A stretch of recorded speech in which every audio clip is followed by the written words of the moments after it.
जय श्री हरि। आप सभी भक्तों का दिन शुभ और मंगलमय हो। प्यारे भक्तों, आज की इस वीडियो में आप सभी जानिए कि दिसंबर में कब है मार्गशीर्ष पूर्णिमा। साल 2024 में दिसंबर में अगहन पूर्णिमा मनाई जाएगी, जिसे मार्गशीर्ष पूर्णिमा के नाम से भी जाना जाता है। मार्गशीर्ष पूर्णिमा के दिन श्रद्धालु पवित्र नदियों में स्नान और तप करते हैं। इसे बत्तीसी पूर्णिमा और अगहन पूर्णिमा के नाम से भी जाना जाता है। धार्मिक मान्यताओं के अनुसार इस दिन व्रत रखने से जीवन में सुख शांति, संपन्नता और अच्छे स्वास्थ्य की प्राप्ति होती है।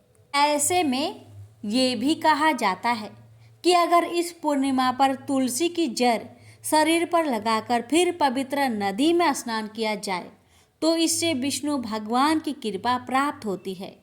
तो आइए जानते हैं मार्गशीर्ष पूर्णिमा 2024 की तिथि व शुभ मुहूर्त के बारे में। मार्गशीर्ष पूर्णिमा 15 दिसंबर 2024 रविवार को मनाई जाएगी। पूर्णिमा के दिन चंद्रोदय 5:14 PM। पूर्णिमा तिथि प्रारंभ 14 दिसंबर 2024 को 4:58 PM बजे। पूर्णिमा तिथि समाप्त 15 दिसंबर 2024 को 2:31 PM बजे। आइए प्यारे भक्तों, हम जानते हैं मार्गशीर्ष पूर्णिमा व्रत और पूजन विधि के बारे में। इस दिन भगवान नारायण की पूजा के लिए प्रातःकाल उठ जाए, फिर व्रत का संकल्प ले। इसके बाद स्नान कर सफ़ेद कपड़े पहने और फिर आचमन करे। फिर ओम नमो नारायण मंत्र बोलकर आह्वान करे और आसन, गंध और पुष्प आदि चीज़ें भगवान को अर्पित करे। इसके बाद पूजा स्थल पर वेदी बनाए और हवन के लिए उसमें अग्नि जलाई जाती है। इसके बाद हवन में तेल, घी और बूरा की आहुति भी दी जाती है। इस दिन रात्रि में भगवान नारायण की मूर्ति के पास ही सोए। व्रत के दूसरे दिन जरूरतमंद व्यक्ति को भोजन कराए। मार्गशीर्ष पूर्णिमा का महत्व। पौराणिक मान्यताओं के अनुसार इस दिन किए जाने वाले दान का फल अन्य पूर्णिमा के तुलना में 32 गुना अधिक मिलता है। यही कारण है कि इसे 32 पूर्णिमा भी कहा जाता है। इस दिन भगवान सत्यनारायण की पूजा और कथा का विशेष महत्व माना जाता है। तो आइए प्यारे भक्तों, हम श्रवण करते हैं मार्गशीर्ष पूर्णिमा व्रत की संपूर्ण कथा। द्वापर युग में एक समय की बात है कि यशोदा जी ने कृष्ण से कहा, हे कृष्ण, तुम सारे संसार के उत्पन्न करता, पोषक तथा उसके संहार करता हो। आज कोई ऐसा व्रत मुझसे कहो जिसके करने से मृत्यु लोक में स्त्रियों को विधवा होने का भय ना रहे तथा यह व्रत सभी मनुष्य की मनोकामनाएं पूर्ण करने वाला हो। श्री कृष्ण कहने लगे, हे माता, तुमने अति सुंदर प्रश्न किया है। मैं तुमसे ऐसे ही व्रत को सविस्तार कहता हूँ। सौभाग्य की प्राप्ति के लिए स्त्रियों को 32 पूर्णमासियों का व्रत करना चाहिए। इस व्रत के करने से स्त्रियों को सौभाग्य संपत्ति मिलती है। यह व्रत अचल सौभाग्य देने वाला एवं भगवान शिव के प्रति मनुष्य मात्र की भक्ति को बढ़ाने वाला है।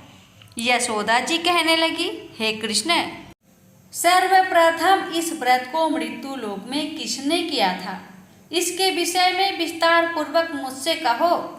श्री कृष्ण जी कहने लगे कि इस भूमंडल पर एक अत्यंत प्रसिद्ध राजा चंद्रहास से पालित अनेक प्रकार के रत्नों से परिपूर्ण कांतिका नाम की एक नगरी थी। वहाँ पर धनेश्वर नाम का एक ब्राह्मण था और उसकी स्त्री अति सुशीला रूपवती थी।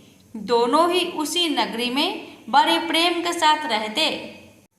एक समय एक बड़ा तपस्वी योगी उस नगरी में आया।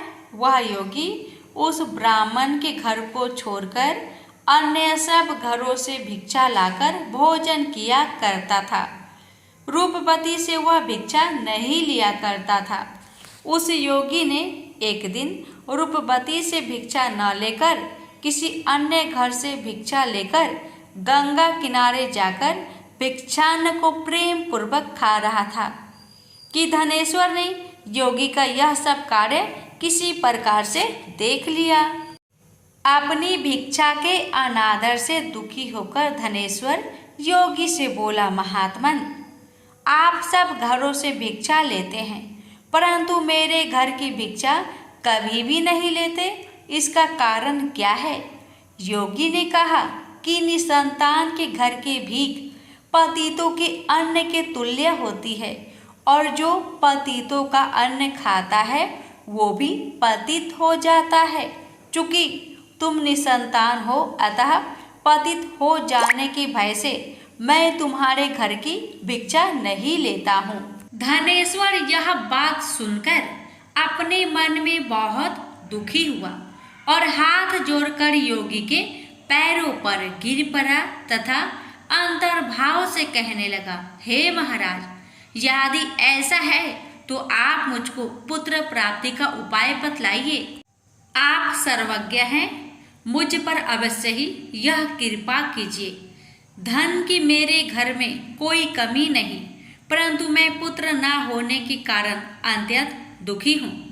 आप मेरे इस दुख का हरण करें, आप सामर्थ्यवान हैं। यह सुनकर योगी कहने लगे, हे ब्राह्मण, तुम चंडी की आराधना करो। घर आकर उसने अपने स्त्री से सब वृत्तांत कहा और स्वयं तप के निमित्त वन में चला गया। वन में जाकर उसने चंडी की उपासना की और उपवास किया। चंडी ने 16वें दिन उसको सपने में दर्शन दिया और कहा, हे धनेश्वर, जा तेरे पुत्र होगा परंतु वह 16 वर्ष की आयु में ही मृत्यु को प्राप्त हो जाएगा। यदि तुम दोनों स्त्री पुरुष 32 पूर्णमासियों का व्रत विधि पूर्वक करोगे तो वह दीर्घ आयु होगा। जितनी तुम्हारी सामर्थ्य हो आटे के दिए बनाकर शिव जी का पूजन करना परंतु पूर्णमासी को 32 जौ जाने चाहिए। प्रातःकाल होने पर इस स्थान के समीप ही तुम्हें एक आम का वृक्ष दिखाई देगा। उस पर तुम चढ़कर एक फल तोड़कर शीघ्र अपने घर चले जाना। अपनी स्त्री से सब वृत्तांत कहना। ऋतु स्नान के पश्चात स्वच्छ होकर शंकर जी का ध्यान करके उस फल को खा लेगी। तब शंकर भगवान की कृपा से उसको गर्भ हो जाएगा। जब वह ब्राह्मण प्रातःकाल उठा तो उसने उस स्थान के पास ही एक आम का वृक्ष देखा जिस पर एक अत्यंत सुंदर आम का फल लगा हुआ था। उस ब्राह्मण ने उस आम के वृक्ष पर चढ़कर उस फल को तोड़ने का प्रयत्न किया परंतु वृक्ष पर कई प्रकार प्रयत्न करने पर भी वह ना चढ़ पाया। तब तो उस ब्राह्मण को बहुत चिंता हुई और विघ्न विनाशक गणेश जी की वंदना करने लगा। हे दयानिधे, अपने भक्त के विघ्नों का नाश करके उनके मंगल कार्य को करने वाले, दुष्टों का नाश करने वाले, रिद्धि सिद्धि के देने वाले, आप मुझ पर कृपा करके इतना बल दे कि मैं अपने मनोरथ को पूर्ण कर सकूं। इस प्रकार श्री गणेश जी की प्रार्थना करने पर उनकी कृपा से धनेश्वर वृक्ष पर चढ़ गया और उसने एक अति सुंदर आम का फल देखा। उसने विचार किया कि जो वरदान से फल मिला था वह यह है और कोई फल दिखाई नहीं देता। उस धनेश्वर ब्राह्मण ने जल्दी से उस फल को तोड़कर अपनी स्त्री को लाकर दिया और उसकी स्त्री ने अपने पति के कथन अनुसार उस फल को खा लिया और वह गर्भवती हो गई। देवी जी की असीम कृपा से उसे एक अत्यंत सुंदर पुत्र उत्पन्न हुआ जिसका नाम उन्होंने देवी दास रखा। माता पिता के हर्ष और शोक के साथ वह बालक शुक्ल पक्ष के चंद्रमा की भांति अपने पिता के घर में बढ़ने लगा। भवानी की कृपा से वह बालक बहुत ही सुंदर, सुशील और विद्या पढ़ने में बहुत ही निपुण हो गया। दुर्गा जी की आज्ञा अनुसार उसकी माता ने 32 पूर्णमासी का व्रत रखना प्रारंभ कर दिया था, जिससे उसका पुत्र बड़ी आयु वाला हो जाए। 16वां वर्ष लगते ही देवीदास के माता पिता को बड़ी चिंता हो गई कि कहीं उनके पुत्र की इस वर्ष मृत्यु ना हो जाए। इसलिए उन्होंने अपने मन में विचार किया कि यदि यह दुर्घटना उनके सामने हो गई तो वे कैसे सहन कर सकेंगे। अस्तु उन्होंने देवीदास के मामा को बुलाया और कहा कि हमारी इच्छा है कि देवीदास 1 वर्ष तक काशी में जाकर विद्या अध्ययन करे और उसको अकेला भी नहीं छोड़ना चाहिए। इसलिए साथ में तुम चले जाओ और 1 वर्ष के पश्चात इसको वापस लौटा लाना। सब प्रबंध करके उसके माता पिता ने काशी जाने के लिए देवीदास को एक घोड़े पर बैठाकर उसके मामा को उसके साथ कर दिया। किंतु यह बात उसके मामा या किसी और से नहीं कही। धनेश्वर ने सपत्नीक अपने पुत्र की मंगल कामना तथा दीर्घ आयु के लिए भगवती दुर्गा की आराधना और पूर्णमासियों का व्रत करना आरंभ कर दिया। इस प्रकार बराबर 32 पूर्णमासी का व्रत पूरा किया। कुछ समय पश्चात एक दिन वह दोनों मामा और भांजा मार्ग में रात्रि बिताने के लिए किसी ग्राम में ठहरे हुए थे। उस दिन उस गांव में एक ब्राह्मण की अत्यंत सुंदरी, सुशीला, विदुषी और गुणवती कन्या का विवाह होने वाला था। जिस धर्मशाला के अंदर वर और उसकी बारात ठहरी हुई थी, उस धर्मशाला में देवीदास और उसके मामा भी ठहरे हुए थे। संयोगवश कन्या को तेल आदि चढ़ाकर मंडप आदि का कृत्य किया गया तो लगन के समय वर को धनुर्वात हो गया। अस्तु वर के पिता ने अपने कुटुंबियों से परामर्श करके निश्चय किया कि यह देवीदास मेरा पुत्र जैसा ही सुंदर है, मैं इसके साथ ही लगन करा दूं और बाद में विवाह के अन्य कार्य मेरे लड़के के साथ हो जाएंगे। ऐसा सोचकर देवीदास के मामा से जाकर बोला कि तुम थोड़ी देर के लिए अपने भांजे को हमें दे दो, जिससे विवाह के लग्न का सब कृत्य सुचारू रूप से हो सके।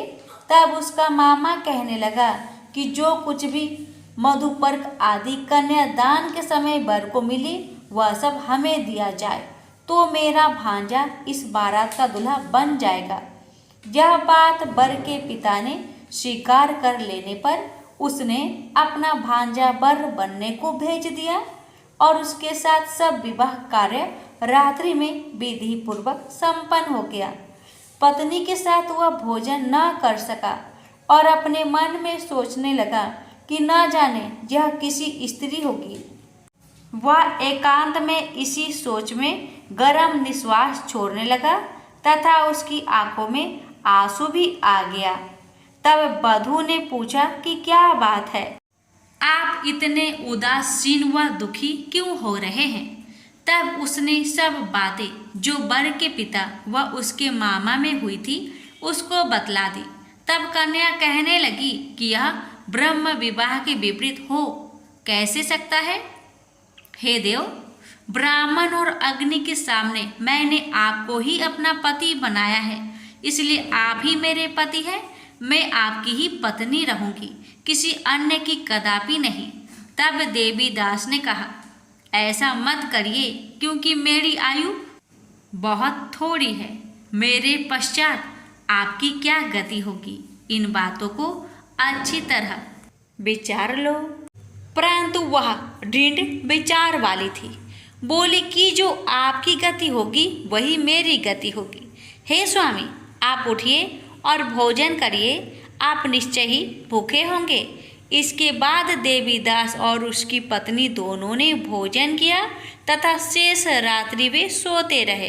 प्रातःकाल देवीदास ने अपनी पत्नी को 3 नगों से जड़ी हुई एक अंगूठी दी, एक रुमाल दिया और बोला, हे प्रिय, इसे लो और संकेत समझकर स्थिर चित हो जाओ। मेरा मरण और जीवन जानने के लिए एक पुष्प वाटिका बना लो। उसमें सुगंधी वाली एक नौ मल्लिका लगा लो।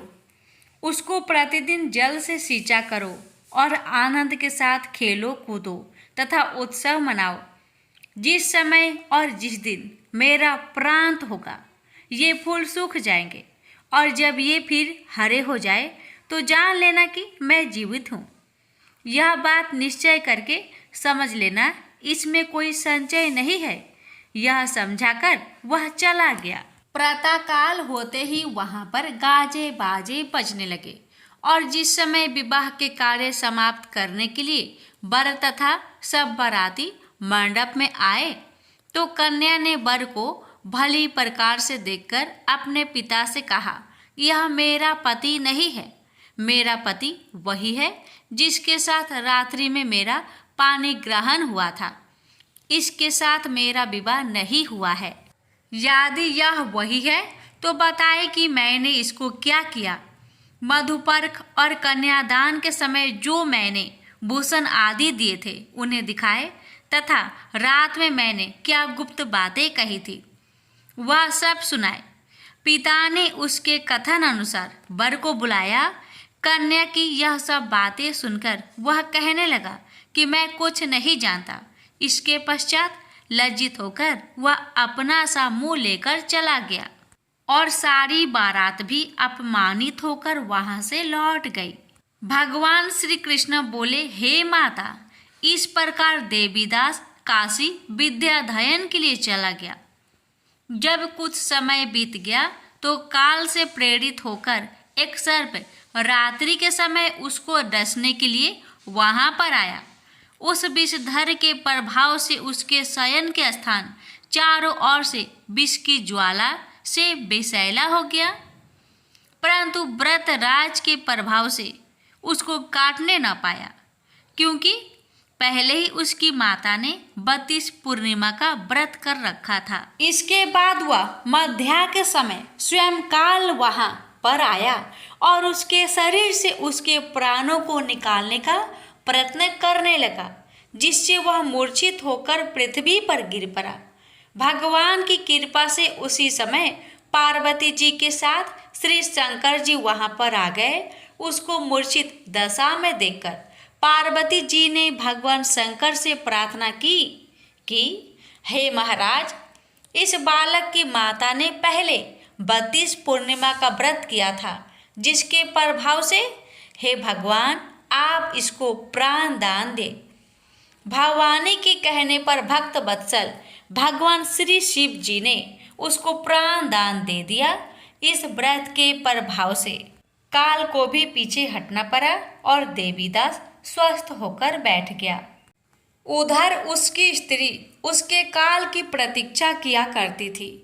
जब उसने देखा कि उस पुष्प वाटिका में पत्र पुष्प कुछ भी नहीं रहे तो उसको बड़ा आश्चर्य हुआ, और जब वह वैसे ही हरी भरी हो गई तो वह जान गई कि वह जीवित हो गए हैं।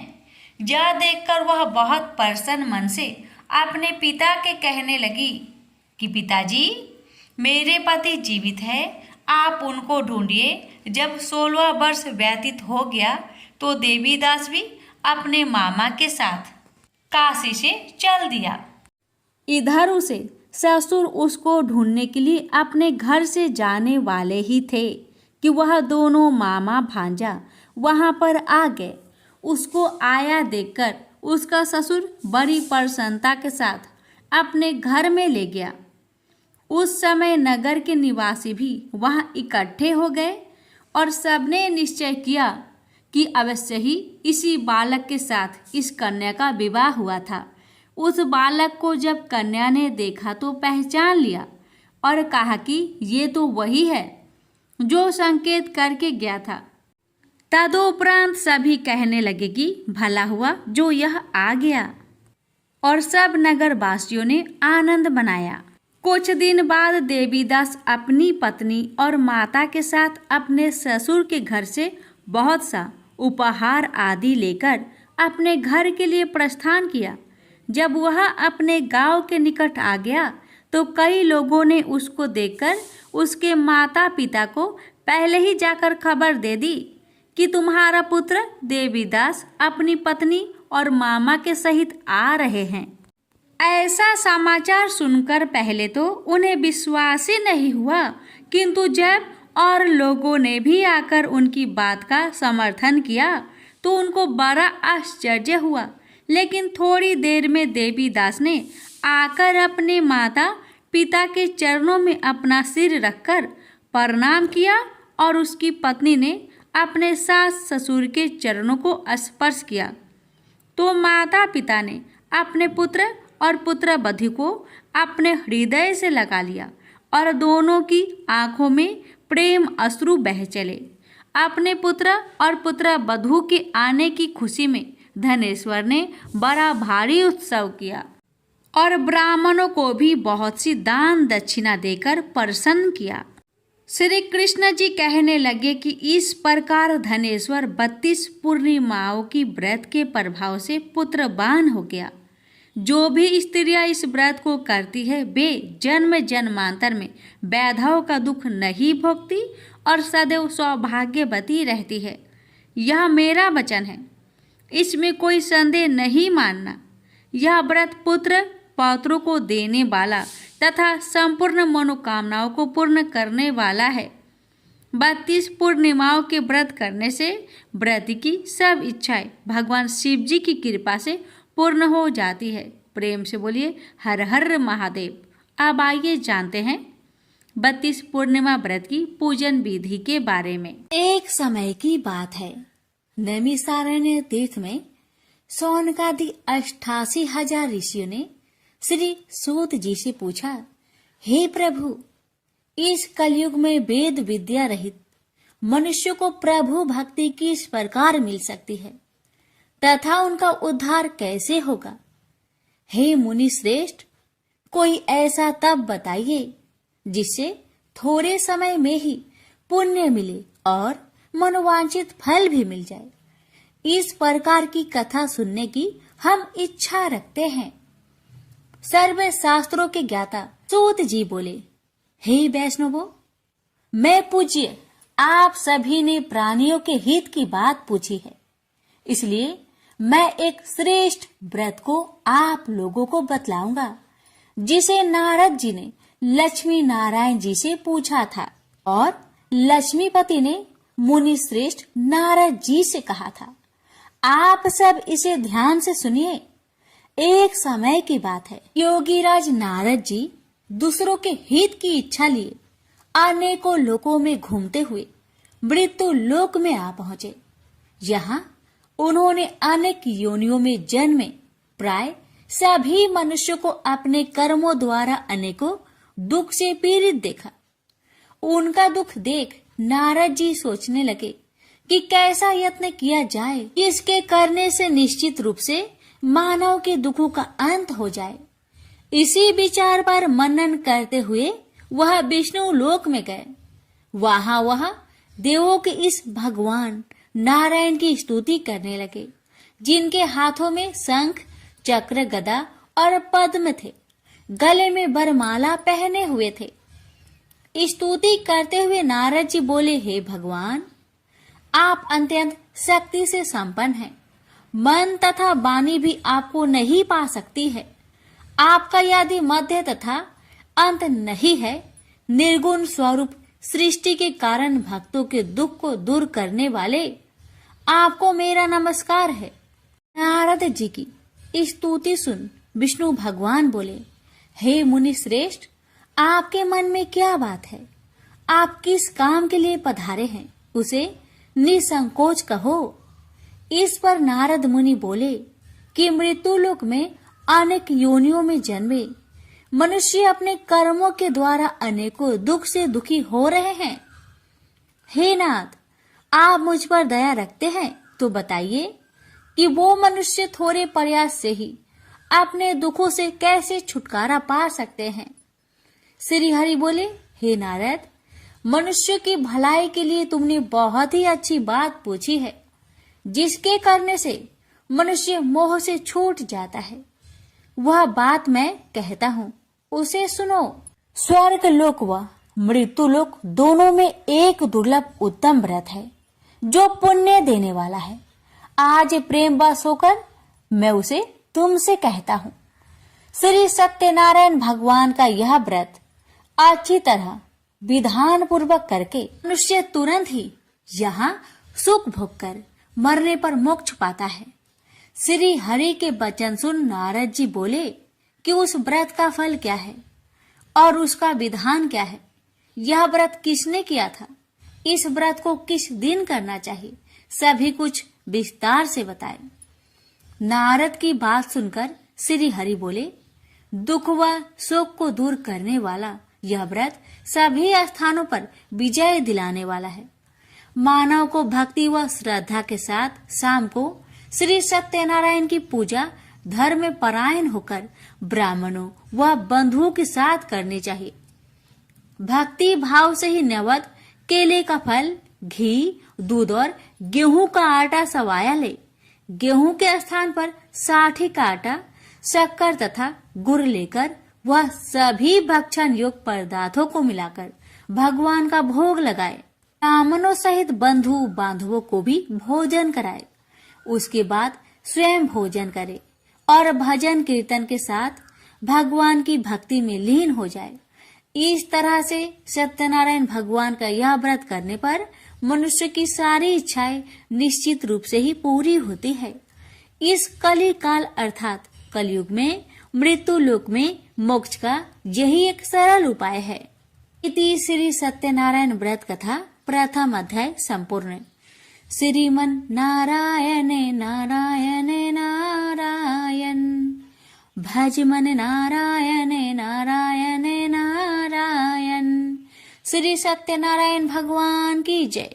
सूत जी बोले, हे ऋषियों, जिसने पहले समय में इस व्रत को किया था उसका इतिहास कहता हूँ, ध्यान से सुनो। सुंदर काशीपुरी नगरी में एक अत्यंत निर्धन ब्राह्मण रहता था। भूख प्यास से परेशान हुआ धरती पर घूमता रहता था। ब्राह्मणों से प्रेम करने वाले भगवान ने एक दिन ब्राह्मण का भेष धारण कर उसके पास जाकर पूछा, हे ब्रीप, नित्य दुखी होकर तुम पृथ्वी पर क्यों घूमते हो? दीन ब्राह्मण बोला, मैं निर्धन ब्राह्मण हूँ, भिक्षा के लिए धरती पर घूमता हूँ। हे भगवान, यदि आप इसका कोई उपाय जानते हो तो बताइए। वृद्ध ब्राह्मण कहता है कि सत्यनारायण भगवान मनोवांछित फल देने वाले हैं, इसलिए तुम उनका पूजन करो। इसे करने से मनुष्य सभी दुखों से मुक्त हो जाता है। वृद्ध ब्राह्मण बनकर आए सत्यनारायण भगवान उस निर्धन ब्राह्मण को व्रत का सारा विधान बताकर अंतर्ध्यान हो गए। मन ही मन सोचने लगा कि जिस व्रत को वृद्ध ब्राह्मण करने को कह गया है मैं उसे जरूर करूंगा। यह निश्चय करने के बाद उसे रात में नींद नहीं आई। वह सवेरे उठकर सत्यनारायण भगवान के व्रत का निश्चय कर भिक्षा के लिए चला गया। उस दिन निर्धन ब्राह्मण को भिक्षा में बहुत धन मिला, जिससे उसने बंधु बांधवों के साथ मिलकर श्री सत्यनारायण भगवान का व्रत संपन्न किया। भगवान सत्यनारायण का व्रत संपन्न करने के बाद वह निर्धन ब्राह्मण सभी दुखों से छूट गया और अनेक प्रकार की संपत्तियों से युक्त हो गया। उसी समय से यह ब्राह्मण हर माह इस व्रत को करने लगा। इस तरह से सत्यनारायण भगवान के व्रत को जो भी मनुष्य करेगा वह सभी प्रकार के पापों से छूटकर मोक्ष को प्राप्त होगा।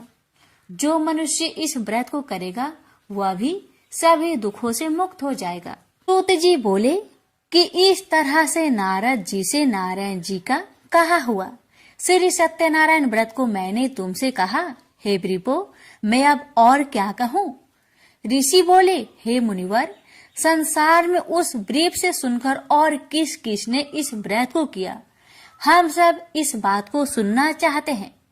इसके लिए हमारे मन में श्रद्धा का भाव है। सूत जी बोले, हे मुनियों, जिसने इस व्रत को किया है वह सब सुनो। एक समय वही ब्रीप धन व ऐश्वर्य के अनुसार अपने बंधु बांधवों के साथ इस व्रत को करने को तैयार हुआ। उसी समय एक लकड़ी बेचने वाला बूढ़ा आदमी आया और लकड़ियां बाहर रखकर अंदर ब्राह्मण के घर में गया। प्यास से दुखी हुआ लकड़हारा उनको व्रत करते देख ब्रीप को नमस्कार कर पूछने लगा कि आप यह क्या कर रहे हैं तथा इसे करने से क्या फल मिलेगा, कृपया मुझे भी बताइए। ब्राह्मण ने कहा कि सब मनोकामनाओं को पूरा करने वाला यह सत्यनारायण भगवान का व्रत है। इनकी कृपा से ही मेरे घर में धन्य धान्य आदि की वृद्धि हुई है। ब्रीप से सत्यनारायण व्रत के कथा के बारे में जानकर लकड़हारा बहुत प्रसन्न हुआ। चरणामृत लेकर वह प्रसाद खाने के बाद वह अपने घर गया। लकड़हारे ने अपने मन में संकल्प किया कि आज लकड़ी बेचने से जो धन मिलेगा उसी से श्री सत्यनारायण भगवान का उत्तम व्रत करूंगा। मन में इस विचार को ले बूढ़ा आदमी सिर पर लकड़ियां रख उस नगर में बेचने गया जहां धनी लोग ज्यादा रहते थे।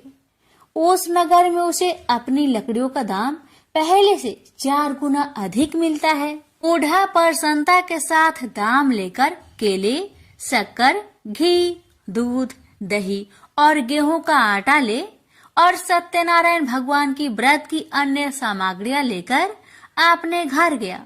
वहां उसने अपने बंधु बांधवों को बुलाकर विधि विधान से सत्यनारायण भगवान का पूजन और व्रत किया। इस व्रत के प्रभाव से वह बूढ़ा लकड़हारा धन पुत्र आदि से युक्त होकर संसार के समस्त सुख भोग अंत काल में बैकुंठ धाम को चला गया। इति श्री सत्यनारायण व्रत कथा 2 अध्याय संपूर्ण। श्रीमन नारायणे नारायणे नारायणे भज मन नारायणे नारायणे नारायणे। श्री सत्यनारायण भगवान की जय। सूत जी बोले, हे श्रेष्ठ मुनियों, अब आगे की कथा कहता हूँ। पहले समय में उल्कामुख नाम का एक बुद्धिमान राजा था। वह सत्य वक्ता और जितेंद्रिय था। प्रतिदिन देव स्थानों पर जाता और निर्धनों को धन देकर उनके कष्ट दूर करता था। उसकी पत्नी कमल के समान मुख वाली तथा सती साध्वी थी। भद्रशिला नदी के तट पर उन दोनों ने श्री सत्यनारायण भगवान का व्रत किया। उसी समय साधु नाम का एक वैश्य आया। उसके पास व्यापार करने के लिए बहुत सा धन भी था। राजा को व्रत करते देखकर वह विनय के साथ पूछने लगा, हे राजन, भक्ति भाव से पूर्ण होकर आप यह क्या कर रहे हैं? मैं सुनने की इच्छा रखता हूँ, तो आप मुझे बताए।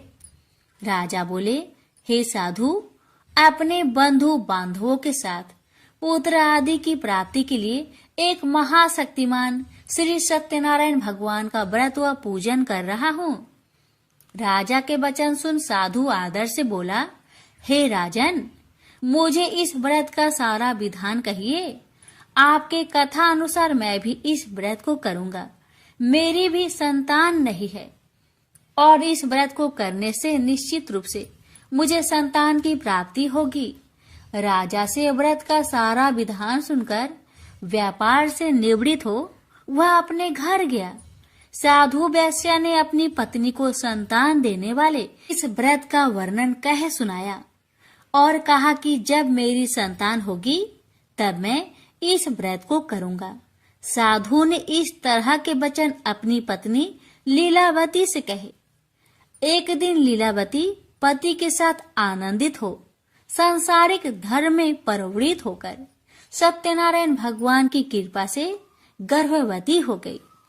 10वें महीने में उसके गर्भ से एक सुंदर कन्या ने जन्म लिया। दिनों दिन वह ऐसे बढ़ने लगी जैसे कि शुक्ला पक्ष का चंद्रमा बढ़ता है। माता पिता ने अपनी कन्या का नाम कलावती रखा। एक दिन लीलावती ने मीठे शब्दों में अपने पति को याद दिलाया कि आपने सत्यनारायण भगवान के जिस व्रत को करने का संकल्प किया था उसे करने का समय आ गया है। आप इस व्रत को करिए। साधु बोला कि हे प्रिय, इस व्रत को मैं उसके विवाह पर करूंगा। इस प्रकार अपनी पत्नी को अवशासन देकर वह नगर को चला गया। कलावती पिता के घर में रह वृद्धि को प्राप्त हो गई।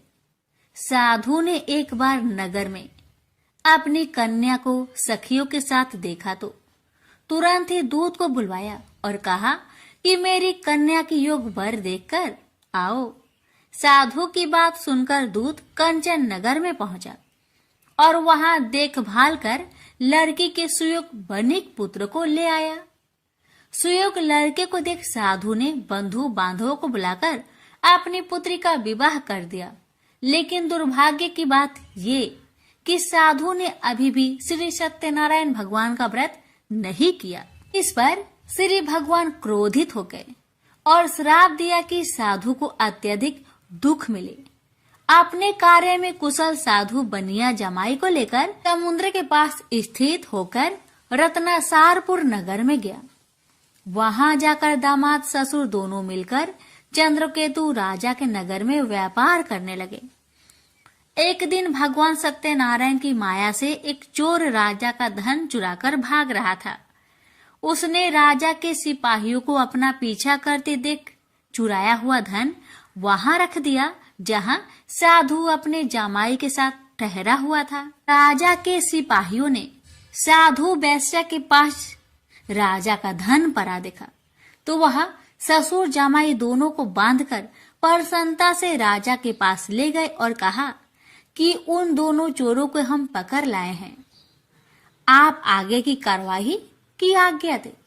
राजा की आज्ञा से उन दोनों को कठिन कारावास में डाल दिया गया और उनका सारा धन भी उनसे छीन लिया गया। श्री सत्यनारायण भगवान के शराप से साधु की पत्नी भी बहुत दुखी हुई। घर में जो धन रखा था उसे चोर चुरा ले गए। शारीरिक तथा मानसिक पीड़ा व भूख प्यास से अति दुखी हो अन्न की चिंता में कालावती के ब्राह्मण के घर गई। वहां उसने श्री सत्यनारायण भगवान का व्रत होते देखा। फिर कथा भी सुनी। वह प्रसाद ग्रहण कर वह रात को घर वापस आई। माता ने कलावती से पूछा कि हे पुत्री, अब तक तुम कहाँ थी? तेरे मन में क्या है? कलावती ने अपने माता से कहा, हे माता, मैंने एक ब्राह्मण के घर में श्री सत्यनारायण भगवान का व्रत देखा है। कन्या के वचन सुन लीलावती भगवान की पूजन की तैयारी करने लगी। लीलावती ने परिवार व बंधुओं सहित सत्यनारायण भगवान का पूजन किया और उनसे वर मांगा कि मेरे पति तथा जमाई शीघ्र घर आ जाए। साथ ही यह भी प्रार्थना की कि हम सबका अपराध क्षमा करें। श्री सत्यनारायण भगवान इस व्रत से संतुष्ट हो गए और राजा चंद्रकेतु को सपने में दर्शन दे कहा कि हे राजन, तुम उन दोनों वेश्या को छोड़ दो और तुमने उनका जो धन लिया है उसे वापस कर दो। अगर ऐसा नहीं किया तो मैं तुम्हारा धन, राज्य व संतान सभी को नष्ट कर दूंगा। राजा को यह सब कहकर वह अंतर्ध्यान हो गए। अतः काल सभा में राजा ने अपना सपना सुनाया। फिर बोले कि बानिक पुत्र को कैद से मुक्त कर सभा में लाओ। दोनों ने आते ही राजा को प्रणाम किया।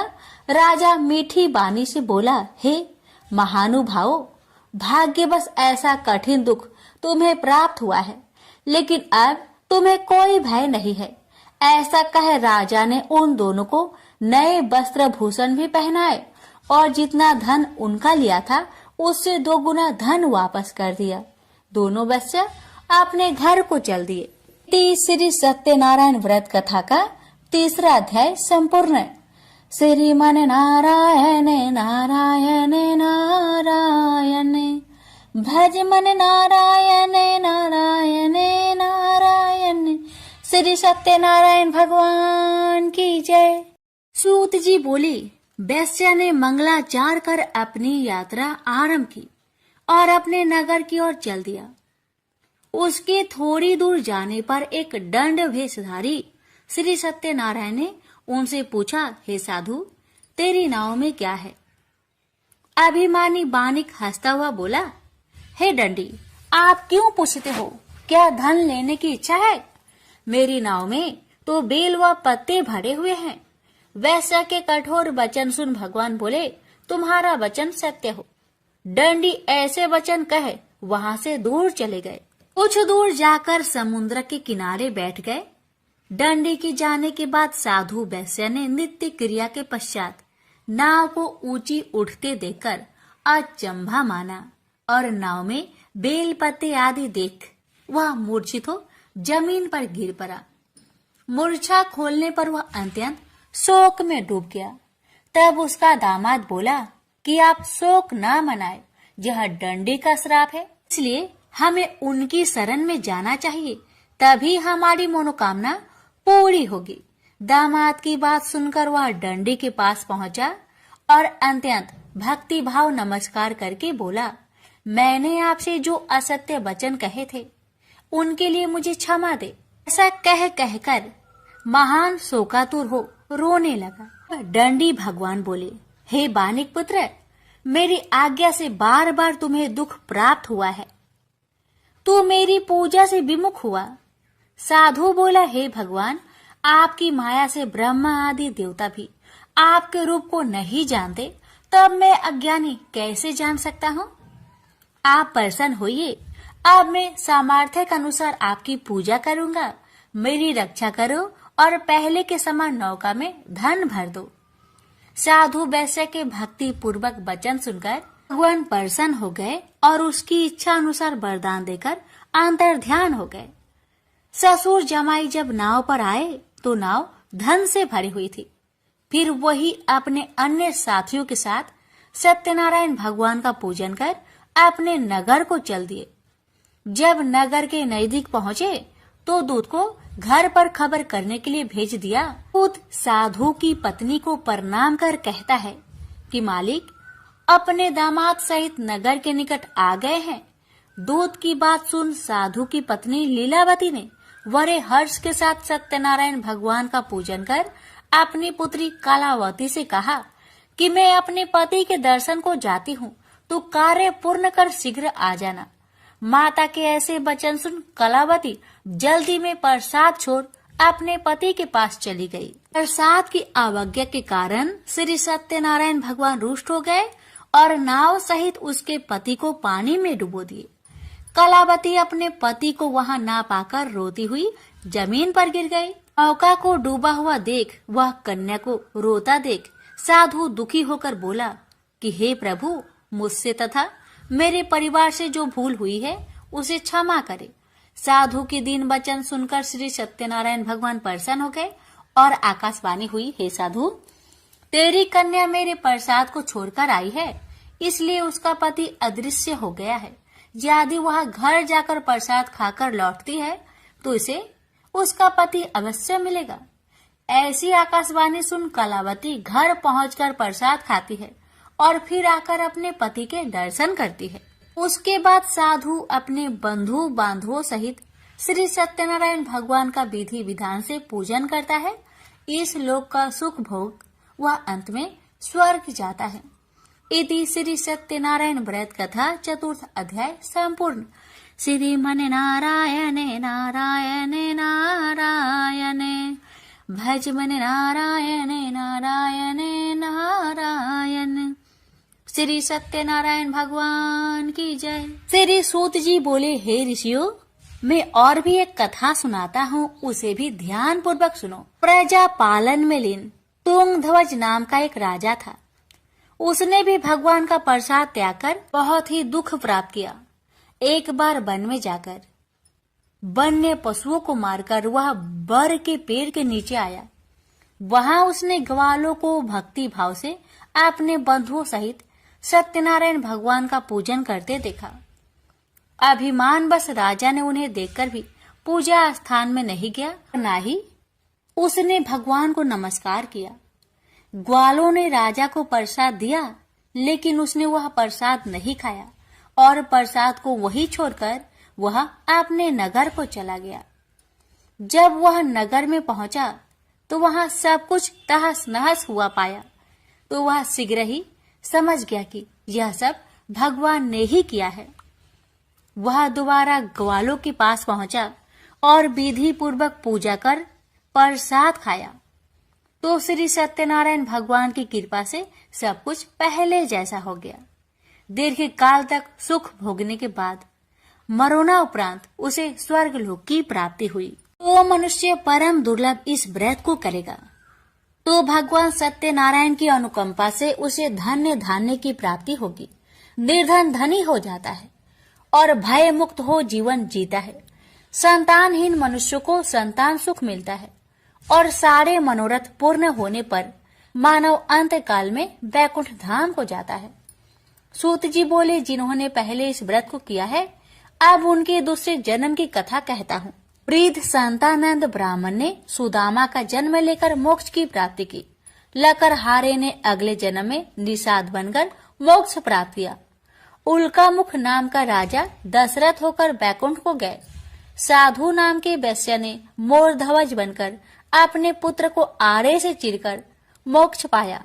महाराज तुंग ध्वज ने स्वयंभू होकर भगवान में भक्ति युक्त हो कर्म कर मोक्ष पाया। श्री सत्यनारायण व्रत कथा का 5वां अध्याय संपूर्ण हुआ।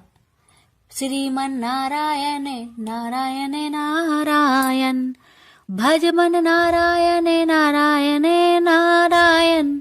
श्री सत्यनारायण भगवान की जय।